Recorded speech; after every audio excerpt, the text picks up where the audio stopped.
filling a lighter. I get a lot of questions on this. Guys always seem to struggle with filling a lighter. Your biggest thing is just trying to get the pressure in the lighter a little lower than the can so it fills better. So whenever you fill a lighter, this is a perfect one to work with. You can see the fluid go into it. Then it hits a certain point and it's not going to want to go in as much anymore. You've got two things you can do. You can bleed a little bit of fluid out of it. Try not to smoke a cigar while you're doing this. And then go to fill it again.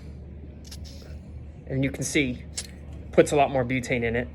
If you don't feel like going to find something to poke in the end, and don't use a toothpick or anything that get lodged in the bottom. I tend to, when I go to fill it, I push down real slow. And it bleeds it just a touch for me. And when I come up, it bleeds it just enough where you'll get a fill. And I'll just kind of do that, and you'll get a good fill.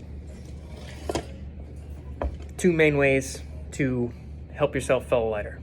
But important, because if you don't, as you can see, that first fill only filled it halfway. And if you have a lighter that doesn't hold an enormous amount of butane like this guy, you're going to constantly be running out.